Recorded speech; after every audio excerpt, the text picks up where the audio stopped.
We're back We're back again, again, as usual, as usual, on a Tuesday. on a Tuesday. Do you have to do this? Why do you have to be so difficult? Okay, so welcome back. This is Ayesha, one half of this podcast.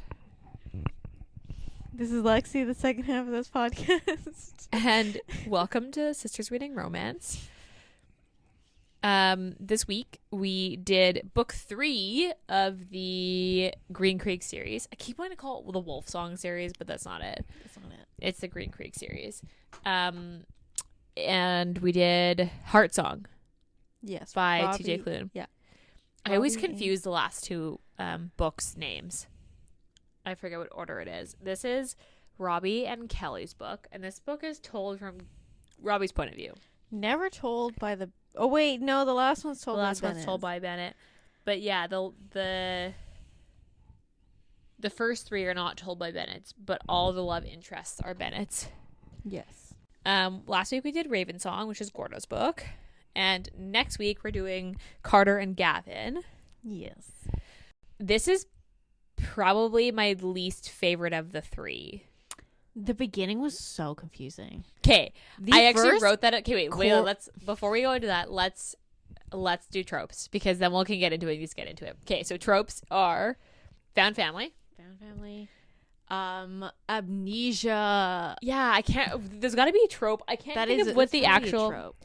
memory loss. Memory loss, amnesia, second chance-esque. Yeah, it does feel second chance-esque. Urban fantasy, werewolves, fated mates, and queer romance for the ones that I have. Is there anything else in there? Bad dads. Yeah, besides bad dads, is literally it's got to be the underlying theme of like the entire series, Except for... or just dads in general. Was Thomas a bad dad? I think he was a complicated dad. He was a human, Yes. like Well, not technically. who made mistakes, but Yes. always did what he thought was best. Mm-hmm. And he was a good person, but not always the best person. Yes. Trigger warning? I don't think there is a trigger warning in this. Amnesia. Yeah, I guess. Is that even a trigger that people like? It might be, I guess, but I don't know, just like general violence. yeah, I feel like that's guess. also a trigger warning across the series. Is it's generally also pretty, like when there is violence, it's pretty graphic violence.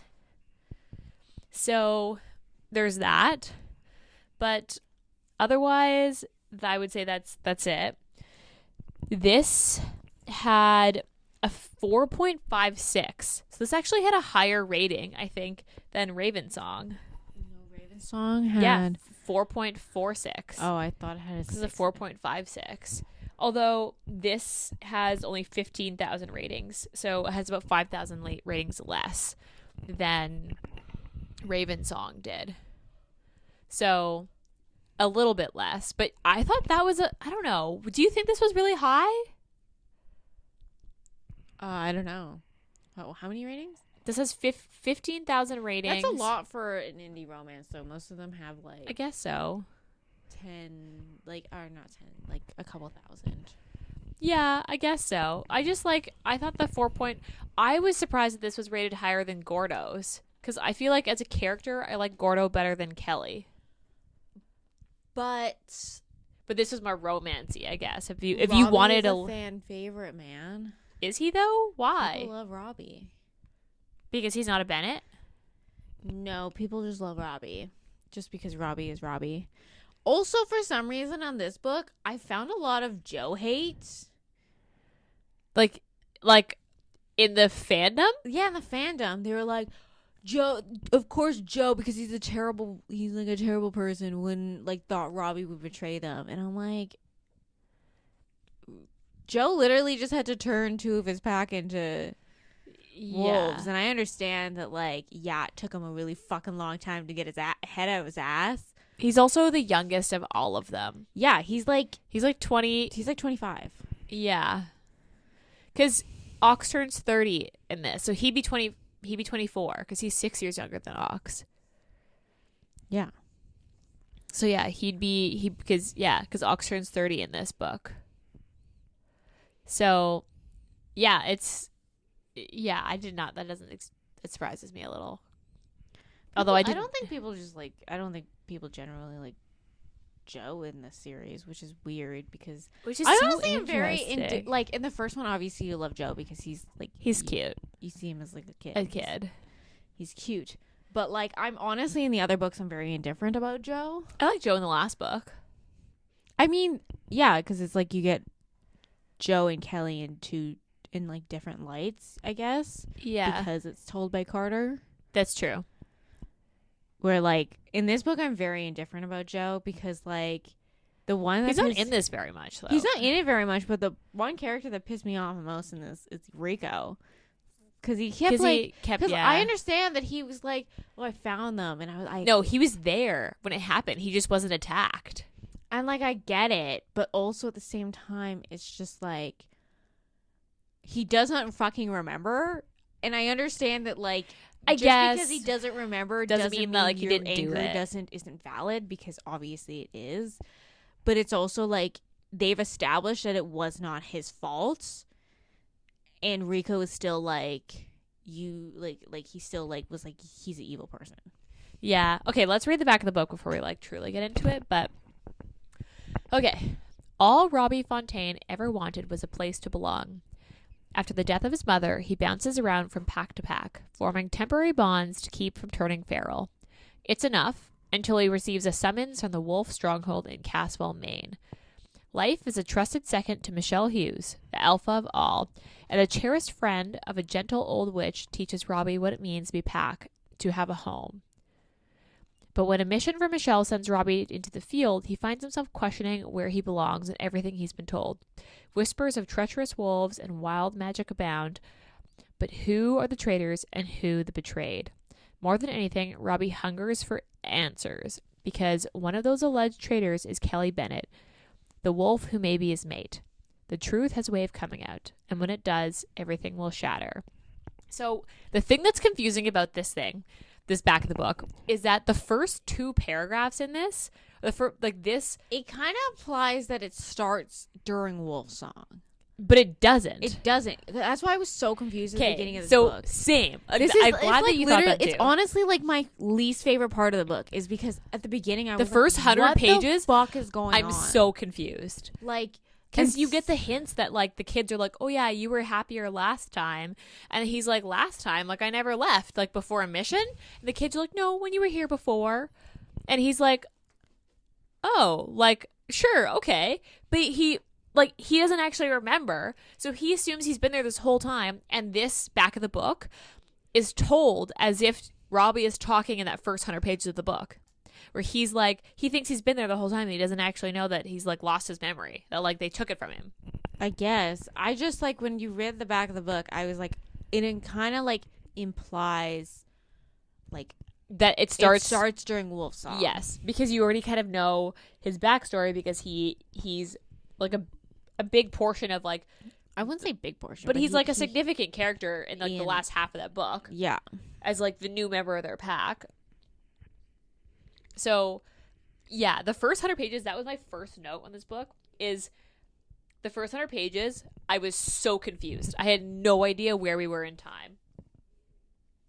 And, like, it honestly took me until he... It honestly took me until he lost the memory after... going to the pack. When he, like, called them and they were like, you don't remember? And he was like... No, who are you? I was like, oh fuck. That was when I clued in. Yeah, I think I clued in a little bit, like when I think I clued in a little bit when Ezra, who turns out to be Robert Livingstone. Although I didn't clue that Ezra was Robert Livingstone. I didn't clue that in, but I did until clue that it was actually revealed that he was so fucking suspicious. But when he, like, every time Robbie went somewhere, he would follow. And, like, when he went out to do a mission, he had to go with him. And it was like, that's when I was like, because suspicious. When things started to get suspicious. Also, and then he found Dale, in the house, and I was like, because wait a second, Robert was still like locked up in the house. And so when they're like, you got to go find the prisoner, and when he gets in, and it's like Dale, who was in the last book, who isn't the prisoner. He's just like he's like they needed somebody to be in the house, so they just put Dale. But Dale was the only one who knew Robert Livingstone was out. So then they were like, loose end, gotta get rid of him. And they just put him in the house and pretended. And Gordo was like, yeah, let's fucking kill that guy. Yeah, because he like dated Mark and like betrayed them at the end of the last book. But like, I didn't realize that Ezra was Robert Livingstone until it was actually revealed when they finally get Robbie back. And to be honest, I wasn't really sure when he left the compound. I was shocked they didn't stop him sooner. Like, I thought that the confrontation would happen before he got there. But I guess they were just following him, hoping that they'd lead him, like, he'd lead them to the Bennett pack. I also assumed that it was because they wanted him to come back. Like... And if they just like followed him right away, they wanted him to cut. Like they wanted him to be like, I don't know you. Like I don't know you. I belong. To like in Caswell, but almost like twist the knife in the wound. Yeah. So like I think it was because they wanted him to like come back to them on his own. They let it happen. Force, because once you force him to come back, then he's like, something's up. Right, and they just hoped that it was going to happen. Because the part that killed me, and maybe this is like one of my favorite parts, but like when Kelly was like, no, I'm your mate, and he's like, no, you're not, and Kelly just like crumpled, I was like, oh no, Kelly. And Kelly was wearing his work shirt. I was like, oh my God, I was actually so sad. I also really wish that we got to see like Kelly and Robbie, like the beginning of their relationship. You saw at the end of Raven's song that they were like closer to being a thing. Yeah. But weren't actually a thing. So let's start from the beginning. Basically, this book starts with Robbie being back at the compound, and he has completely forgotten that he ever was in Green Creek, that he was ever with the Bennett pack, that he, like, none of that exists in his mind.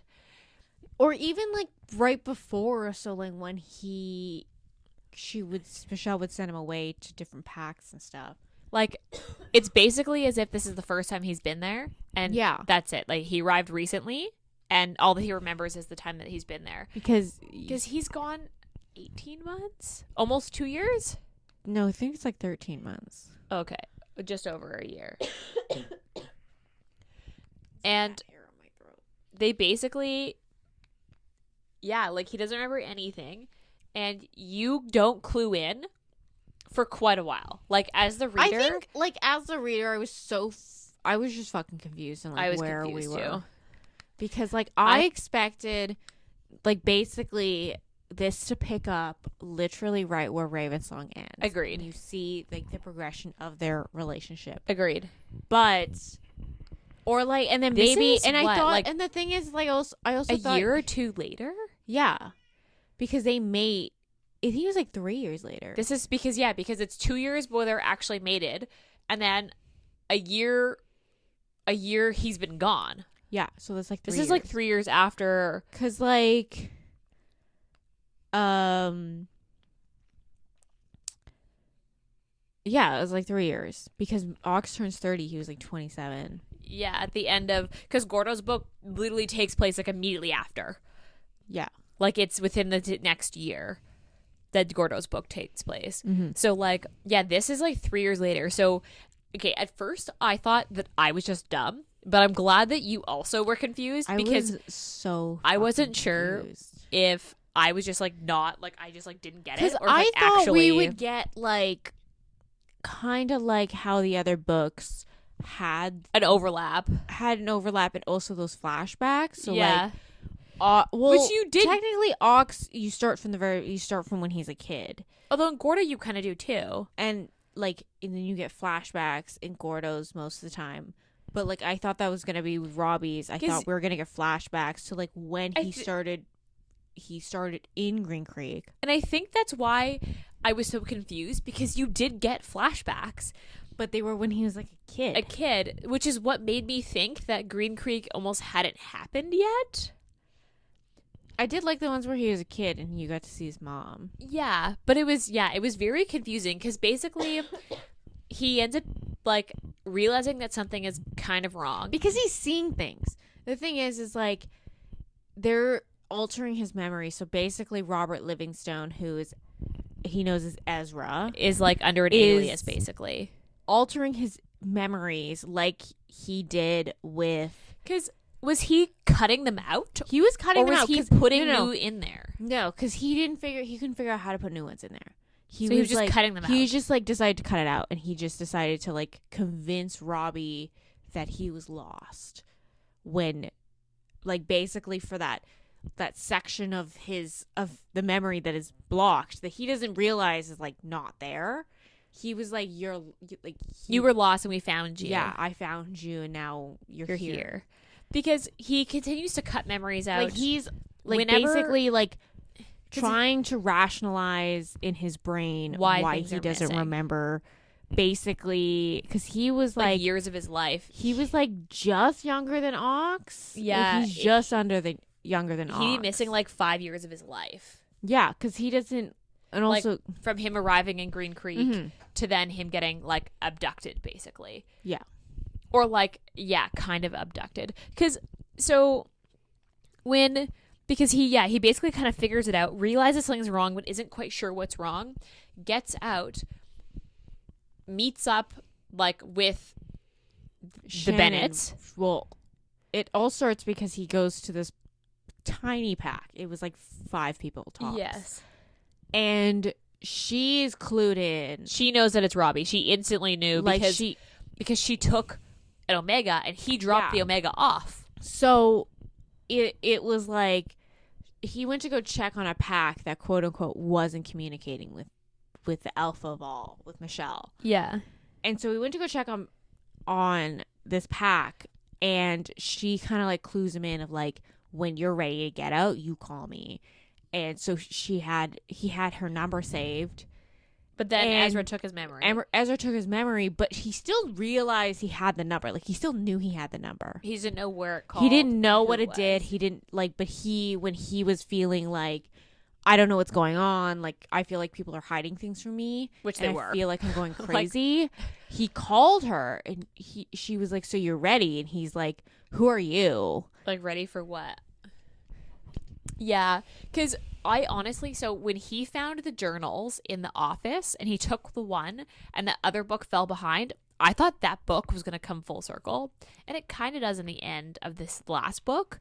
But I thought that book that would play a bigger part in this. And I thought the journal would play a bigger part. I agree. Besides the letters, I thought like he would read the journal and be like, and then it would clue him into it would kind of like he'd start to have flashbacks of like things that didn't happen. Yeah, but he is. I mean, at this point, he like not only is Green, like his pack trying to send him things, like they're trying to like reach him through like this mystical like wolf pack bond, which is mystical working. Moon magic. As Jesse calls it. But he's also seeing Thomas Bennett. In the woods. He never met Thomas. But Thomas also, I don't think, realizes why he's connected to Robbie either. Because he full on, like, when Robbie sees him, he's like, you're not one of mine. But you are. Because Thomas never met Robbie. They never met. But Robbie came after. He is still an alpha of the Bennett pack, but not the current Bennett pack. So he feels attached, but not quite attached. And, like, basically, because when the killer for me, when I knew, I was like, this is like, I thought that Robbie would wake up sooner. And when they have the showdown, when Robert Livingston is like there, and Gordo's like, fuck, hey dad, like, fuck me, like, this is a thing. And then he takes Kelly's wolf. I was like, no, Robbie, you have to stop it. And then he lets it happen. And I was like, oh no. Like, I was like, this is it was so sad. He just locks up Kelly's wolf though. Yeah. Like, yeah, he's not, I don't know how they still explained he it. just has no abilities. It's like he can't shift. He can't like his wolf he's human. Yeah, he basically, for all intents and purposes, he's human. And Kelly takes that way better than I was thinking, because his identity is basically changed. Yeah, and because he's always been a Bennett wolf. So I honestly thought that would be a bigger thing. Like, I thought that would... And he gets sick. That was funny. And they're like, oh my God, he's dying. And they're like, no, he has a cold. Yeah. Because I honestly thought that would... Like, the fact that he was missing his wolf would be a bigger part in it. But Kelly seems, like, kind of unaffected and kind of like... I think because Kelly... Like, I guess as long as I have you back, that's all that matters. He kind of knew that, like, Gordo was trying to get it back, right? And Gordo was pretty positive he could somehow get it back. He just had to he just had to like figure out how to do that. Yeah. So like, yeah, because basically what happens is that Robbie gets like brainwashed when he gets intercepted on his way back to the pack after dropping off an Omega, and he ends up killing Chris and Tanner, and they get turned, and then Joe has to save them by turning them. So the only humans left in the pack are then Jesse and Rocco. Is it Rocco? It's Rico. Oh, it's Rico. You're right. It is Rico. I don't know why I said Rocco. That's really strange. But Rico witnessed it. So he, like, the three humans, like Rico, Tanner, and Chris are like a trio, and they had gone to like meet They're like Robbie. The three dumb musketeers. Kind of, yeah. And then Robbie turned on two of them, and no, I don't think he like went to go meet Robbie. I think Robbie came back, and they were like, he was like running in the woods or something, and he encountered them. And then Rico hesitated shooting him, because he was like, I don't know what's happening, but I can't shoot you, but you're killing them. Like, I don't know. And Joe ended up coming, and Robbie ran. While Joe he basically had to pick between chasing Robbie and saving two members of his pack. So he chose to save the two members of his pack and turned Chris and Tanner. So now they're wolves. And yeah, Rico is now the only human besides Jesse. And he is also now fully with... What's her name? Bambi. Oh, yeah, that's right. She's like a stupid name. I love Bambi, though. I did, too. I was glad that she was in it more in the last book. Like, but she's what's her age difference? Because I was under the impression that he was like, he'd be in like 40 and she'd be like 25. Like, I thought that she's definitely like Joe's age. I thought so too. Because I think Kelly, was it Kelly? I think someone said something of like she was young. She went owned to the bar. Like she got out of school with like similar with like one of the Bennett kids. Maybe it was Kelly. Maybe she was the same age as Kelly, because Kelly's 2 years younger than Carter and Joe. Oh, you mean Carter and Ox? Oh, Carter and Ox, sorry. And Joe Carter is a year older than Ox.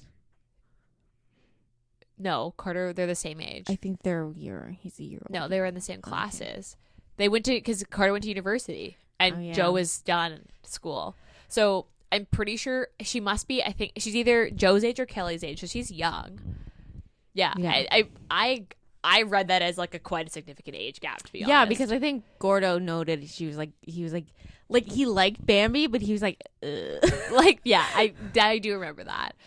Because then basically the first 100 pages is like Robbie's confused and he's back in the like compound and you don't know what the fuck's happening. Like, as a reader, you don't know what's happening. And then the Bennetts take him back, and the next 250 pages is Robbie not getting his memory back. Like, just trying to figure out what the heck is happening, because he feels a connection to Kelly but doesn't remember anything. But then Kelly's saying, no, you're my mate, and he's like, I don't know you. And it's like obviously quite overwhelming for Robbie. I don't know, I just didn't like that part, like where he was just so overwhelmed that he was like, don't want anything to do with them, because you spent a huge amount of time with like most of the it's a lot of internality of Robbie. Yeah, like begin him and Kelly trying to like, I guess, like start again, basically, because he knew he had a connection with Kelly. But it was a lot of just like him being like, I don't know these people, and I don't know what's going on, and all that stuff. And then you end up finding out at the end that basically Robbie had the ability to get his memories back this whole time, but he was afraid. No. Because they needed the pack. He needed to be trusted by the pack because they tried to do it once, and the pack was in too much turmoil that it wouldn't work because the whole like half of the magic is the pack magic. Right. And then by the time the pack was together, Robbie was too afraid to get the memories back because he was actually worried about basically experiencing killing two people that he loved. Which is like fair. Which is fair. Like, that's a fair thing. Because the battle scene at the end, I didn't expect. I don't know why. It was with like the kids. That was creepy. That was I'm not gonna lie. That was like Children creepy. of the Corn creepy. Yes, yeah, I would agree. And I feel like I get the feeling that that's what TJ Klune was channeling. Children of the Corn is that because it was fucking the way that it was described was pretty fucking creepy. Yeah. Yeah, that was described as pretty fucking creepy. Because like in the battle scene at the end, I felt like every time I thought it was going to end, it kept going. They were like, "Oh, let's kill Michelle." Michelle is down. You think she's not, they didn't announce she's dead, but she's down. And then they're like, "Oh, but Dale's here." And then Dale's down. And they're like, "Cool." And then they're like, "Oh, Livingstone is down. Perfect. Oh, Michelle's back. Oh, Michelle's dead. And Livingstone's still alive. Now he's dead. JK, he's not dead." JK, he's a giant like, beast. I like thought he was described to look like how, you know, like werewolves typically look in horror movies. Yes, but larger. Where they're like a humanoid body, but they're covered in hair, and he's like 8 feet tall. Like the Harry Potter. No, that one's really creepy. I kind of pictured, but like muscular. I kind of pictured like Van Helsing. Oh, yeah, okay. Werewolf. I could see that. Yeah, I could see that.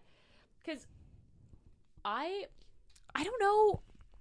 I expected Rico to ask to be turned rather than for him to get injured. Yeah, that was like one turn. of the thing of like I wanted Team Human to stay human. Like agreed. I didn't like how they turned all basically besides Jesse, who does not get turned the entire series, but like I expected them to ask to be turned versus it be like I'm dying and you have to turn me.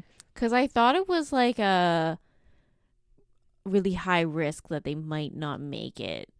Kind of thing. Well, like which it was like they didn't technically no, but like when Thomas was explaining Ox taking the bite, he was like there is a risk that like you wouldn't survive it.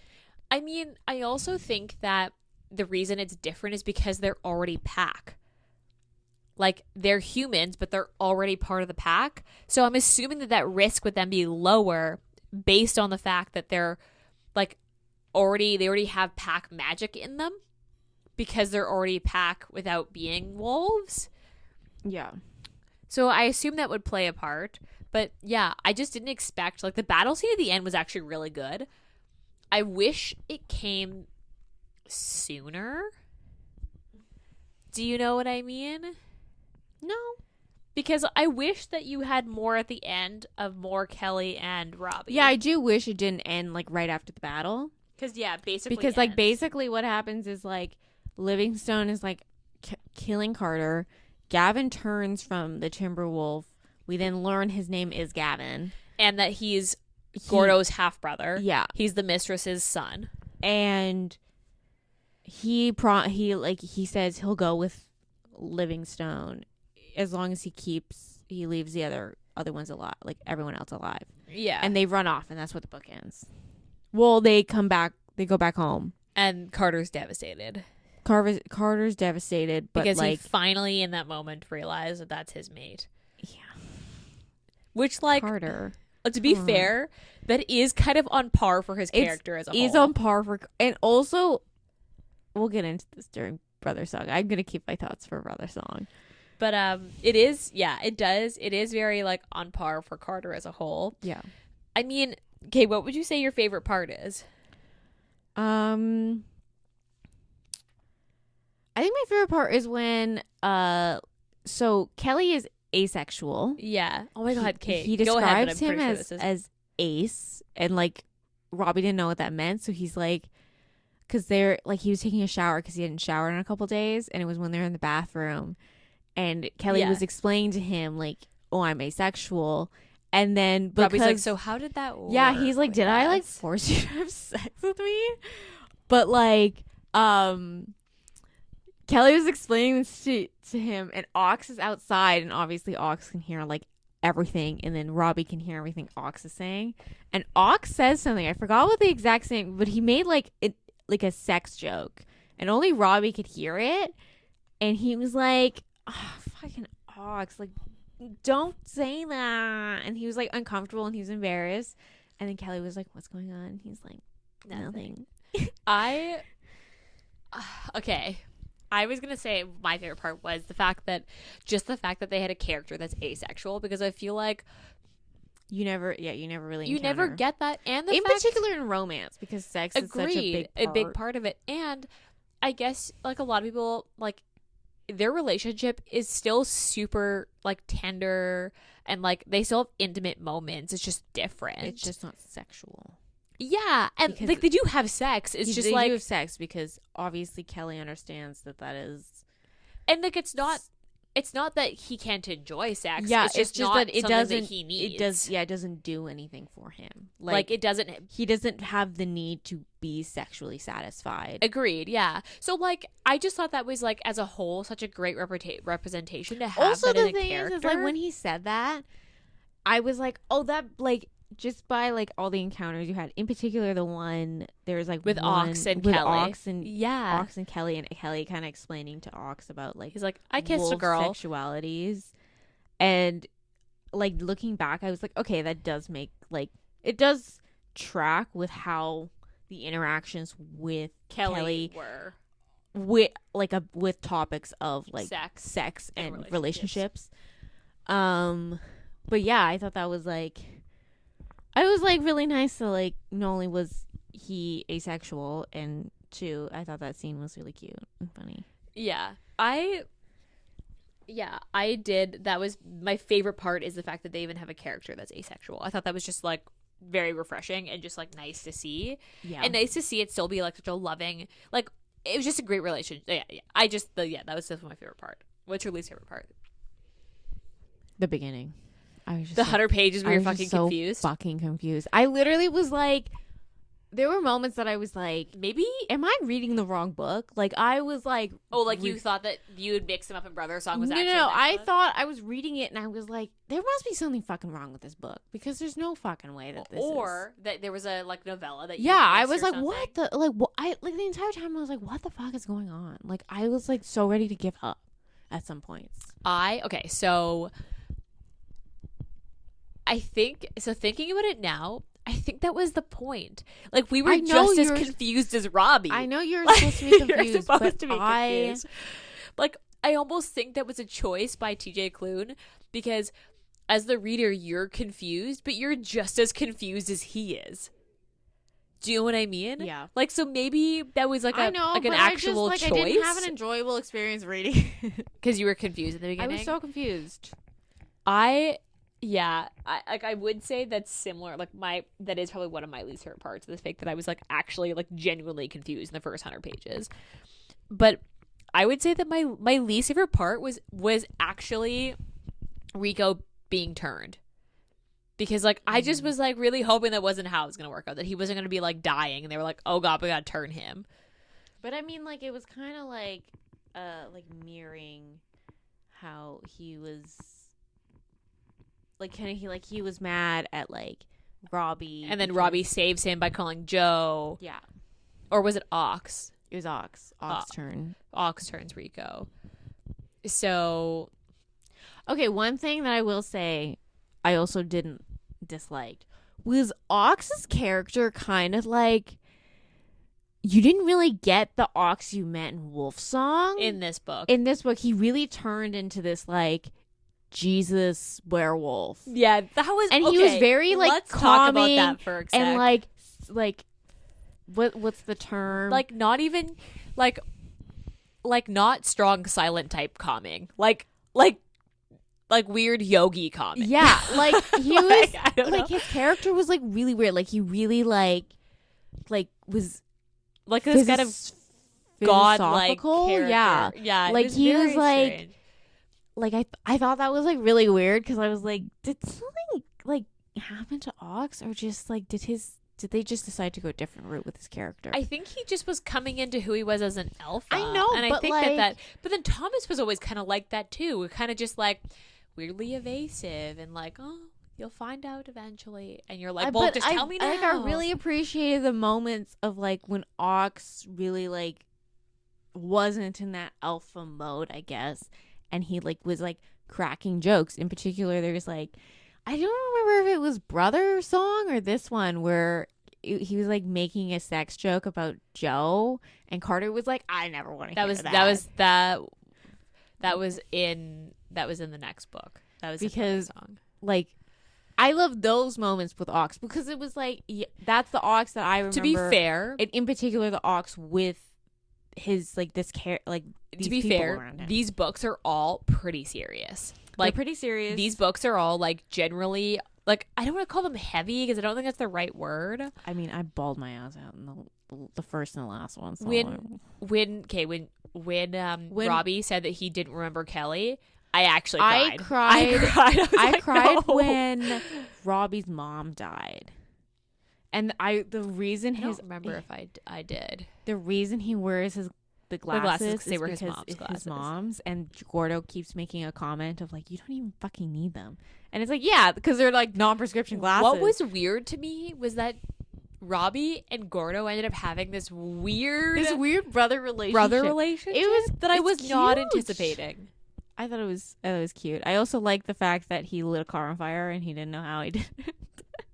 Yeah. I would say, I mean, my least favorite part, I would say, I mean, the thing is like, I think I originally rated this higher than Ravensong, but I think now thinking back, this is probably my least favorite of the series. I like Robbie. I like Kelly. It was definitely like this was more romancy than the last book. The last book. But I just felt like this whole book was so heavy. It was so heavy, and it was also like long periods of time that you're just like, that Robbie wasn't really Robbie.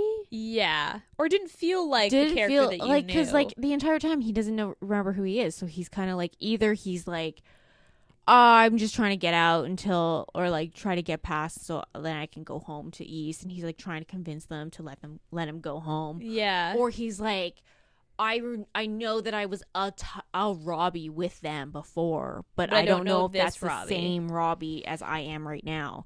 And like, which it was like fair. This, like, yeah, it was a lot of internal like conflict with Robbie, and that, like, yeah, that makes sense. But the thing is, it was so long in this book. It was a huge portion of this book was just a lot of internal conflict with Robbie. And I think, honestly, I was a little bored.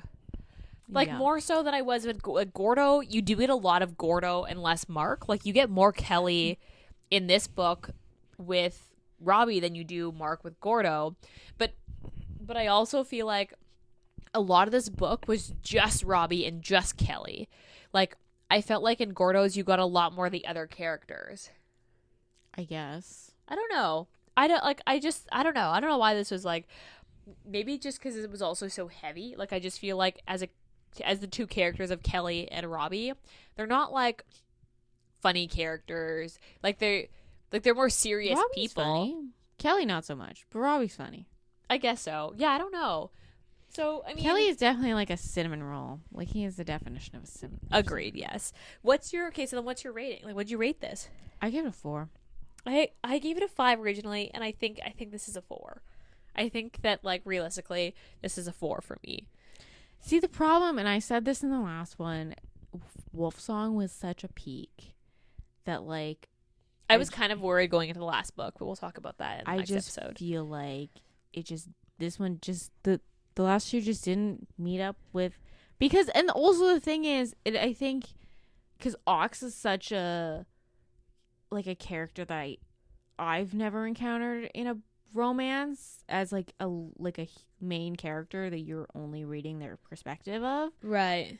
That when you get into Robbie, and then I really love Gordo, but when you get into Robbie, Gordo and Carter in the next one, I just felt like they just character-wise just didn't hit the same things that Ox did. Maybe. Yeah, I don't know. I don't know. The high was so high that I'm trying to chase the high. And I do agree that I also found that I don't know. This is just me overthinking. I just didn't like the overlining plot of all the books together. I kind of wish they were all kind of separate standalone-y. Yeah. Because I was thinking that as well. And I thought... And that's just because I'm probably, ruined by just, every paranormal romance series out there. Because there's not a lot of overlining plot. And I know series are technically meant to be overlining plot that all connect the books. But I just, neither of us have really dived very much into fantasy recently, and this is a very fantasy thing for them to be a series with one overlying plot over the whole thing. The Robert Livingstone, because I really wish... I thought it was going to end after Gordo's book. And originally, before I had read Gordo's book, I thought that was going to end. I really wish the villain of this story was just Michelle. I wish she was just the villain instead of, it's Robert Livingstone. Yeah.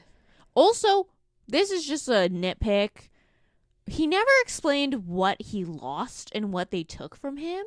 Because he was Robert Livingstone. He's you took something from me, which is Gavin, because Gavin is there. Yeah. And they didn't know that was Gavin. But he didn't be you took my son. And Gordo's what the fuck did we take from you? But he never was you took my other son, Gavin. And they're who the fuck is... Because they would have been who the fuck is Gavin? Yeah. That was a weird, because they never explained it. They were just I don't understand what he wants from us. Yeah, because obviously you know what he wants because you saw it in the last chapter of Ravensong, but I just felt it was never explained to them what Robert Livingstone wanted. Yeah. Because obviously he got Gavin in the end, and that was because Carter was getting literally choked to death and crushed to death. And his wolf was being stolen. But yeah. More nitpicks. I don't know. Would I recommend this book? Yes, as part of the whole series. I don't know. I would recommend Robbie and Kelly together. I would have recommended this as part of the whole series. I don't know if I'd recommend this more so over Ravensong for the sake of just diversity in characters, but also for the sake of just this being a little more romancy than Ravensong. But I don't think I'd reread this. Yeah. I would if I was I'm going to reread the whole series from the beginning and reread it as a series, but I don't think I'd reread this single book. Whereas I think that I would reread Wolfsong. I think I would reread Wolfsong. Yeah. Because you like this book more than the last one. I think I like the romance scene more than the last one, but I rated them the same. As a 4? Steaminess? What was this, a 1? A 1. Yeah, I would say 1 is probably pretty accurate. Because basically how he got his memories back was he ate some spit and sticks, which I thought was funny when, what was her name? Aline? Yeah. Was made him a little witch concoction, which is leaves her spit and some berries or something, and some berries and stuff, and he's I'm gonna have to eat some spit and sticks, aren't I? And she's yeah, you're gonna have to eat some spit and sticks. And then they go home and he basically has mates again with Kelly, and he gets his memories back after that. And even with mid-sex. That's the way that it and even that he was like, because he didn't want to push having sex on Kelly because he knew it didn't do anything for him. Yeah. So he was like, I mean, we don't have to have sex if you don't want to have sex. And then Kelly was like, no, it's like we've done this before. I don't. Like, it's not that it's not that he doesn't like having sex. It's just that he doesn't need sex. He doesn't need sex in an intimate relationship. Yeah. And like, they didn't even like, there was like a point that he didn't even like, they weren't even gonna have sex at that point because Robbie was trying to talk himself out of it. Yeah, it was. Yeah. He does. Yeah, it was like a good scene. It was very anticlimactic to get his memories back. Yeah, I really wish that kind of happened a little sooner. Agreed. Like before the battle. I thought it was. I honestly did think it was going to happen before the battle, and then when it didn't happen at the battle, I just assumed he would never get them back. No, he had them right before he went into the battle. Was it right before? Yeah. Oh, I thought it was right after. It was right before, because then he was like, Michelle wants me there, so if I go in by myself and you guys kind of like are there. You know what was the weirdest part, actually? The trees with the people, where he turned them into trees. Yeah. Oh my god. Was weird. This was unexpected.